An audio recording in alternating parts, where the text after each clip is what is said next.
Hello and welcome to PPMC Magazine's Queen Talk with me, Wayne Stafford.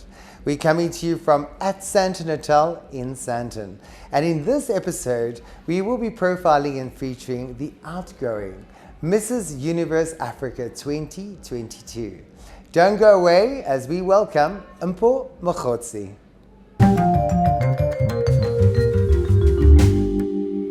Welcome back to Queen Talk with me, Wayne Stafford. So as promised, in studio we have the gorgeous, almost outgoing Mrs. Universe Africa 2022, the lovely Mpho Mogotsi. Welcome, Mpho. Thank you so much for that really welcome. That is so amazing. Thank you so much, Wayne. No, it's really great to have you. Yeah. You know, I've been following your journey, and I can't believe that your reign has come to an end. Now, tell me, what has been, have you achieved everything that you wanted to achieve during your year of reign? So, honestly speaking, I think a reign of a year, right? You can think that you've got so much time, and yet at the same time, it can actually get so short. But I'm actually pleased to say I've actually achieved most of the things that I've actually wanted to achieve. One of them being going overseas, or rather actually traveling into the rest of Africa. But it's only coming after my reign, which is only in July, going into August. So once I've ticked that block, then I would actually be taking all 100% of what I've set myself to achieve on this reign. No, that's fantastic. Because, you know, I think, you know, reigning as a queen, a lot of people don't realize that it can either be very lonely or rather challenging. Now, have you faced any challenges during your year? Challenges are part of life, and that's how I actually see it, Wayne, because if I'm not being challenged, I'm not growing. And if I'm not growing, that means I'm being stifled, right? And I actually go out and look for challenging opportunities for myself because I like to stretch myself out of the comfort zone. Yes. So some of the things that really were challenging for me was perhaps maybe finding, funding for the projects that I was doing, especially as a humanitarian, as a philanthropist. As you know, I'm so passionate about helping, humanity, serving humanity. And one of the passion projects that I actually run is period poverty. I'm fighting that. I'm also a gender-based violence activist. And time to time, I like to also do matric dances for underprivileged schools, and also do school shoes run, campaigns for the underprivileged. So those were really challenging in a sense that literally the first time I took over in July last year, and I had 5 weeks to plan a matric dance. Wow. So you can imagine, normal schooling takes the whole year to do this. And Mpho set herself to do it in 5 weeks. Wow. I was so much under, pressure. And, but I was also determined to win and to make sure that, at the end of it, the girls and boys that deserve to have a matric dance actually do this. So I was very fortunate to, partner with people that came to my aid, helped me out. I had people donating money so that these girls and boys from Minerva Secondary School, that's based in Alexandra, was able to actually have a matric dance.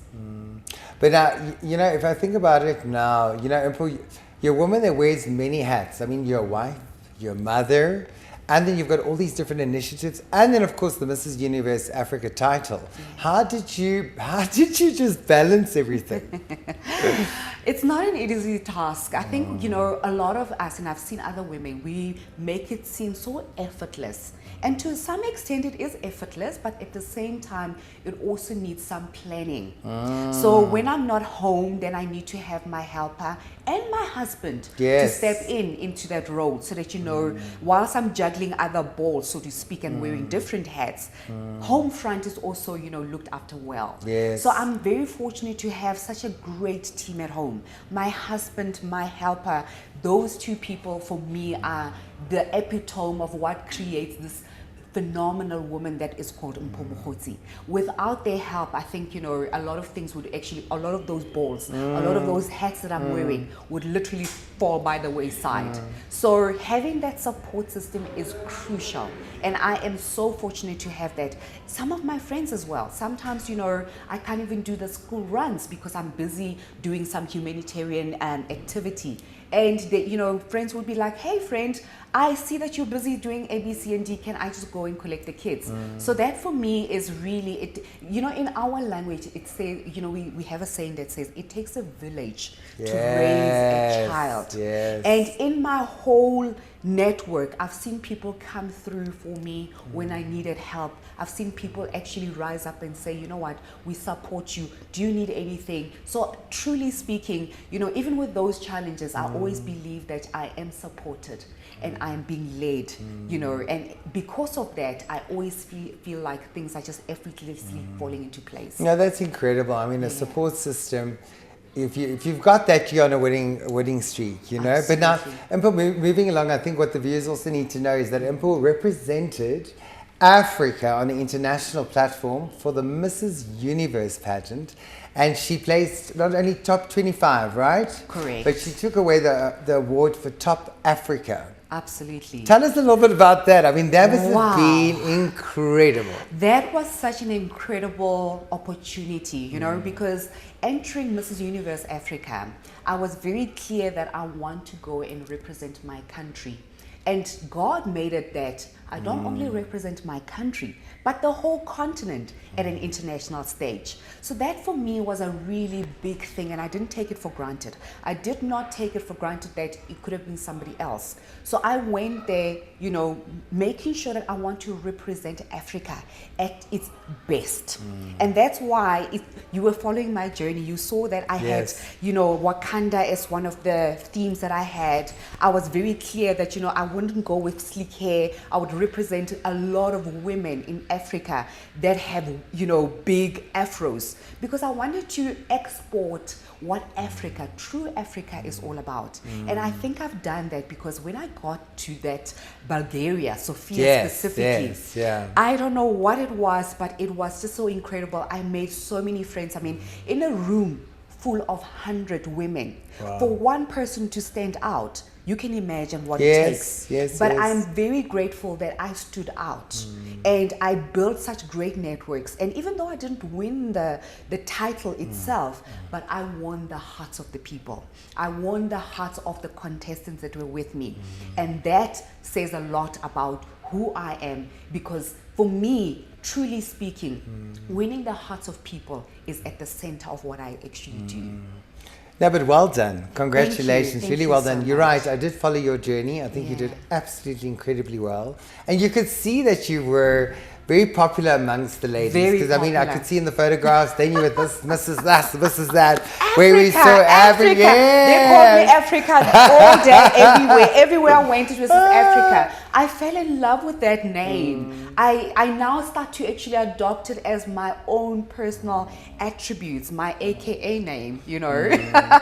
But now, listen, with your reign coming to an end, are you sad?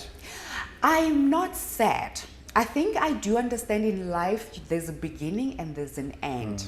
And having understood the fact that, you know, every end is a new beginning, now it presents itself a really different, you know, avenue for me to go into, a different space to go into, which I'm really looking forward to go into, because like I said, when I met these amazing women in Sofia, Bulgaria, some of them we started speaking about business, some of collaboration and all of that. So I want to see how that now translates into the fruits of what I sowed back there in January, February this year.